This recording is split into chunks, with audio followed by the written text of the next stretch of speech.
2.5% کے حساب سے زکوٰۃ فرض ہے، جو کہ خاص مصارف میں تقسیم کی جاتی ہے۔ زکوٰۃ کے نصاب کی بات کی جائے تو ایسا شخص جس کے پاس یہ تمام چیزیں ہوں گی جو کہ نصاب کہلاتی ہیں، اس کو صاحب نصاب کہتے ہیں۔ اور نصاب کیا ہے؟ نصاب میں سونے کی مقدار 7.5 تولے سونا، 52.5 تولے چاندی، اور مال تجارت کی بات کی جائے تو جس کے پاس سونے اور چاندی کی مساوی سامان ہوگا تو اس پر اس کو زکوٰۃ دینی ہوگی۔ مویشیوں کی بات کی جائے تو 5 اونٹ، 30 گائے اور 40 بکریاں جس کے پاس ہوں تو ان پر زکوٰۃ ہوتی ہے۔ اور اس کے ساتھ ساتھ اگر زمین کی بات کی جائے تو زمین پر بھی ایک قسم کی زکوٰۃ دی جاتی ہے جس کو عشر کہا جاتا ہے، جو بارانی زمین پر 10% اور نہری زمین پر 5% ہے۔ تو بچوں یہ ہے زکوٰۃ کا نصاب، جس کے پاس یہ تمام نصاب موجود ہو تو اس پر زکوٰۃ فرض ہوتی ہے۔ اس کی ٹائپس ہم نے آپ کے سامنے بیان کر دی۔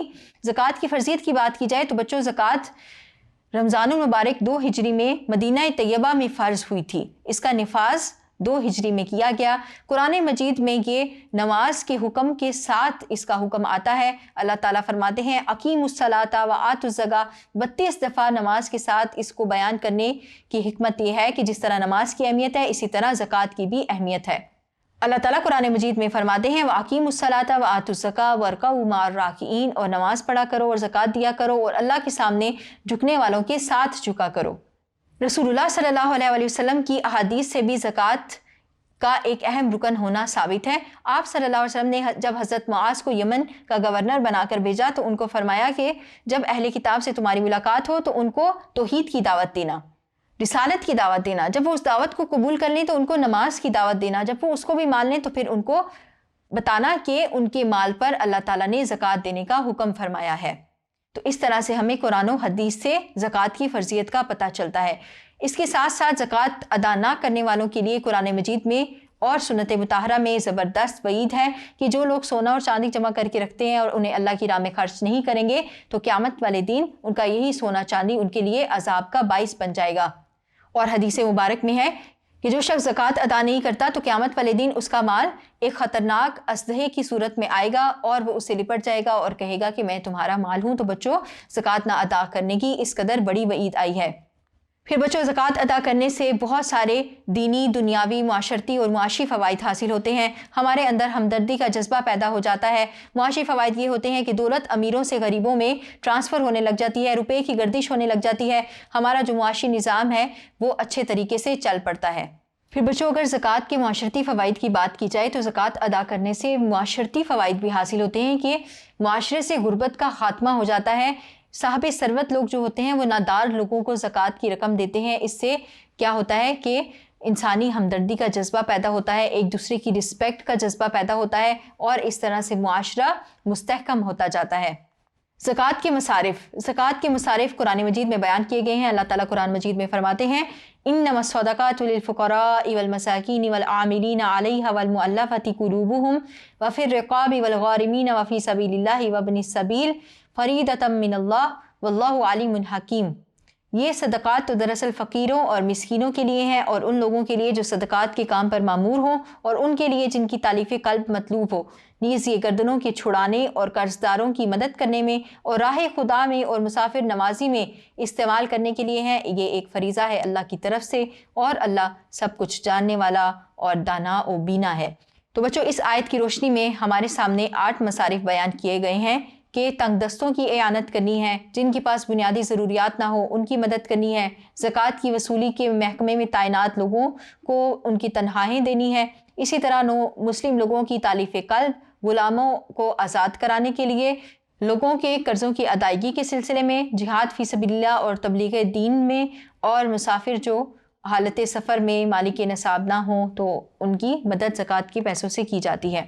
زکوٰۃ کی ادائیگی کے حوالے سے چند اصولوں کو مد نظر رکھنا ضروری ہے۔ ایک تو یہ کہ زکوٰۃ مسلمان پر فرض ہے، دوسرا یہ کہ انسان جو مسلمان ہے وہ صاحب نصاب ہو اور اس پر سال کا عرصہ گزر جائے، تیسرا یہ ہے کہ اصول اور فروع جو ہیں ان کو زکوٰۃ نہیں دی جا سکتی، یعنی کوئی شخص جس کے ذمے میں خاندان کے لوگوں کی کفالت ہے تو وہ اپنے ہی خاندان کے لوگوں کو زکوٰۃ نہیں دے سکتا، جیسا کہ اپنے والدین یا اپنی اولاد کو زکوٰۃ نہیں دی جا سکتی۔ اور اس کے ساتھ جو آپ کے قریبی رشتہ دار ہوتے ہیں ان کو زکوٰۃ دیتے ہوئے ان کو ترجیح دینی چاہیے۔ اور اس کے ساتھ ساتھ یہ کہ اگر ایک بستی میں نادار لوگ نہ ہو تو دوسری بستی میں زکوٰۃ دے دی جائے۔ اس کے علاوہ زکوٰۃ کمیٹی کے لوگوں کو مختص کر لینا چاہیے کہ وہ زکوٰۃ اکٹھی کریں اور ناداروں میں اس زکوٰۃ کو تقسیم کریں۔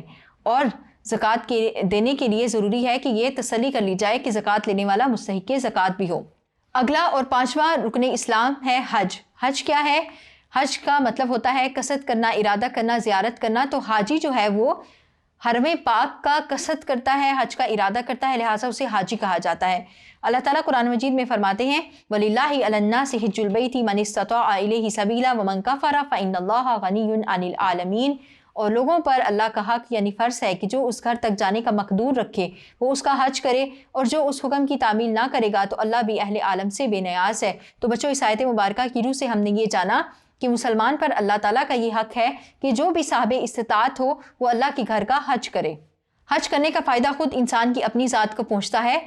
حدیث مبارکہ ہے جو کوئی اللہ تعالیٰ کے حکم کی تعمیل میں حج کرتا ہے اور دوران حج فسق و فجور سے باز رہتا ہے تو وہ گناہوں سے اس طرح پاک ہو کر لوٹتا ہے کہ گویا ابھی ماں کے پیٹ سے پیدا ہوا ہو۔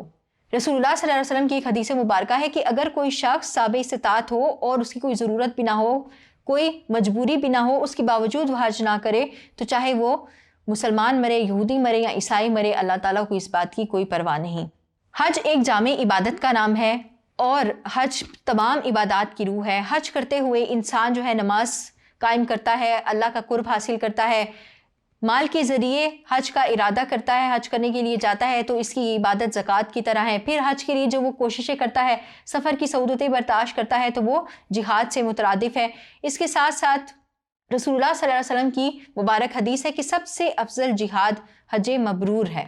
پھر حج کے ساتھ زائرین خانہ کعبہ کی کیفیات کو ملاحظہ کیا جائے تو حج کا ایک ایک رکن انسان کو اس کے اللہ سے کیے ہوئے وعدے کی یاد دلاتا ہے، اس کو انبیاء کرام کی یاد دلاتا ہے، رسول اللہ صلی اللہ علیہ وسلم کی یاد دلاتا ہے، آپ صلی اللہ علیہ وسلم کی قربانیوں کی یاد دلاتا ہے، حضرت ابراہیم علیہ السلام، حضرت ہاجرہ علیہ السلام، رسول اللہ صلی اللہ علیہ وسلم، اور اس کے ساتھ ساتھ خانہ کعبہ کا طواف اللہ تعالیٰ کی قربت کا ذریعہ بنتا ہے، اور قربانی کرنے سے اس کو اپنے نفس پر جبر کرنے کی عادت کرنا اس کے اوصاف میں شامل ہو جاتا ہے۔ تو حج کرنے کے بہت سارے فضائل انسان کو حاصل ہوتے ہیں اور انسان اس بات کا حامل ہوتا ہے، اس کو اس بات کا درس مل جاتا ہے، اس بات کی اس کو سمجھ آ جاتی ہے کہ اس کی تمام عبادات اللہ رب العزت کے لیے ہیں۔ اللہ تعالیٰ نے قرآن مجید میں فرمایا قُلْ إِنَّ صَلَاتِي وَنُسُكِي وَمَحْيَايَ وَمَمَاتِي لِلَّهِ رَبِّ الْعَالَمِينَ لَا شَرِيكَ لَهُ وَبِذَلِكَ أُمِرْتُ وَأَنَا أَوَّلُ الْمُسْلِمِينَ۔ یہ بھی کہہ دو کہ میری نماز اور میری عبادات اور میرا جینا اور میرا مرنا سب اللہ رب العالمین کے لیے ہے، جس کا کوئی شریک نہیں، اور مجھ کو اسی بات کا حکم ملا ہے اور میں سب سے اول فرما بردار ہوں۔ حج کے فوائد کی بات کی جائے تو تمام عبادات کی طرح حج کے دینی فوائد بھی ہیں، انفرادی فوائد بھی ہیں، اجتماعی فوائد بھی ہیں، پھر معاشرتی اور معاشی نقطے سے بھی انسان کو فوائد حاصل ہوتے ہیں۔ حج کرنے سے انسان گناہوں سے پاک ہو جاتا ہے، وہاں پر تجارت بھی کی جا سکتی ہے، اور معاشرتی اعتبار سے یہ کہ مساواتی انسانی بھی قائم ہوتا ہے، انسانی ہمدردی کا جذبہ بھی پیدا ہو جاتا ہے۔ حج مقبول، انسان کا حج تبھی مقبول ہوگا کہ جب وہ اس کی تمام روح کے ساتھ، خالص نیت کے ساتھ اور ایمان و احتساب کے ساتھ اللہ رب العزت کے گھر کا تمام مناسک کو پورا کرتے ہوئے حج کرے گا۔ ارکان اسلام میں ایک اور نقطہ جس کو چھٹا رکن آپ کہہ سکتے ہیں وہ ہے جہاد۔ جہاد کا جو لفظ ہے وہ ہے جیم ہا دال سے مشتق، اور اس سے مراد ہے کوشش کرنا، محنت کرنا، مشقت کرنا۔ جہاد سے مراد یہ ہے کہ مطلوبہ مقصد کو حاصل کرنے کے لیے بقدر استطاعت کوشش کرنا جہاد کہلاتا ہے۔ شریعت کی اصطلاح میں اللہ کے کلمے کی سربلندی، دین کی حفاظت و اشاعت کے لیے ہر قسم کی کوشش، قربانی اور اثار کرنا، اور اپنی تمام تر صلاحیتوں، اسباب اور وسائل کو بروئے کار لانا جہاد کہلاتا ہے۔ جہاد کی ضرورت تب پیش آتی ہے جب حق کے دشمنوں کی کوششوں کو ناکام بنانا ہو، ان کی تدبیروں کو عقارت کرنا ہو، ان کے حملوں کو روکنا ہو، میدان جنگ میں سامنا ہو تو پھر ان کا ڈٹ کر مقابلہ کرنا ہو، تو اسی صورت میں جہاد کرنا ہوتا ہے۔ اللہ تعالیٰ نے قرآن مجید میں فرمایا وَقَاتِلُوا فِي سَبِيلِ اللَّهِ الَّذِينَ يُقَاتِلُونَكُمْ وَلَا تَعْتَدُوا إِنَّ اللَّهَ لَا يُحِبُّ الْمُعْتَدِينَ، اور تم اللہ کی راہ میں ان لوگوں سے لڑو جو تم سے لڑتے ہیں، مگر زیادتی نہ کرو کہ اللہ زیادتی کرنے والوں کو پسند نہیں کرتا۔ تو بچوں، قرآن مجید میں زیادتی کی ممانعت کی گئی ہے، اور اس کے ساتھ ساتھ مسلمانوں کو ایسے لوگوں سے جہاد کرنے کا حکم دیا گیا ہے جو کہ ان کے ساتھ لڑائی کرتے ہیں، جو کہ اسلام کے راستے میں رکاوٹیں ڈالنے کی کوشش کرتے ہیں۔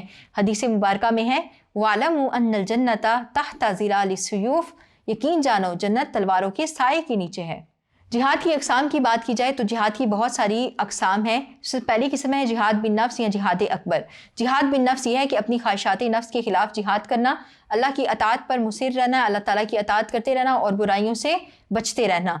ایک جہاد ہے جہاد بالشیطان، یعنی آپ نے جب اپنے نفس کے ساتھ جہاد کر لیا تو اس کے ساتھ معاشرے میں بہت ساری ایسی طاقتیں اور قوتیں ہوتی ہیں جو کہ خدائی کا دعویٰ کر رہی ہوتی ہیں، تو آپ نے ان شیطانی قوتوں کے خلاف جہاد کرنا ہوتا ہے۔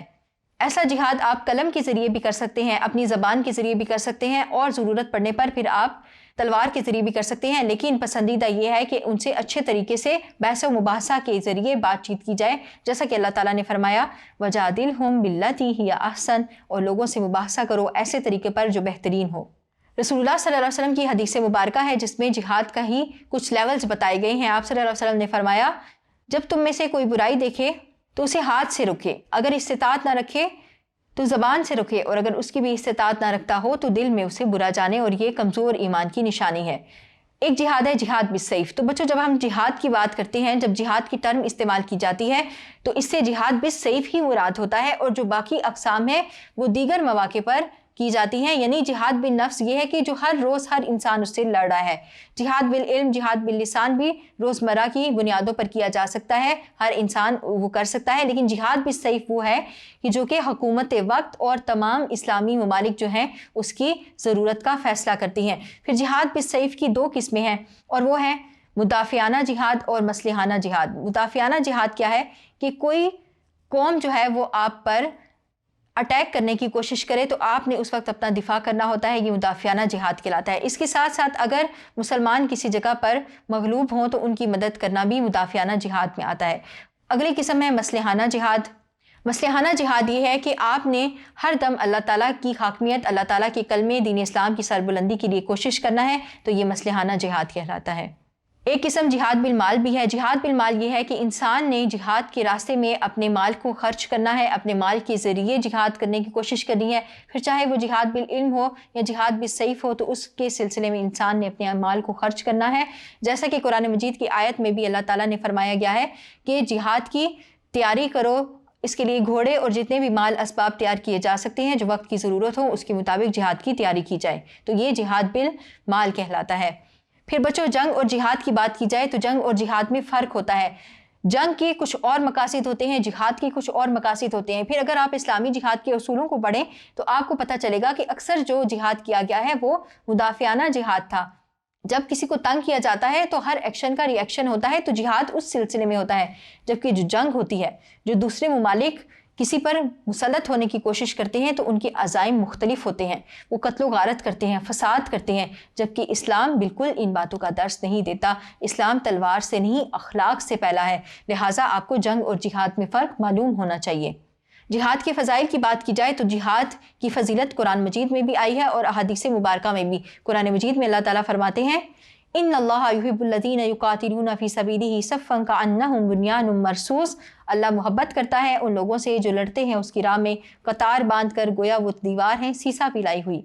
اسی طرح رسول اللہ صلی اللہ علیہ وسلم کی حدیث ہے کہ قسم ہے اللہ کی جس کی مٹھی میں محمد کی جان ہے، اللہ کی راہ میں جہاد کرنے کے لیے ایک صبح یا ایک شام کا سفر دنیا و ما فیہا کی نعمتوں سے بڑھ کر ہے، اور اللہ کی راہ میں دشمن کے مقابل آ کر ٹھہرے رہنے کا ثواب گھر میں 70 نمازوں سے زیادہ ہے۔ تو یہ تھا بچوں ارکان اسلام کا موضوع۔ اگلا موضوع ہمارا ہے اللہ تعالیٰ اور رسول اللہ صلی اللہ علیہ وسلم کی محبت و اطاعت۔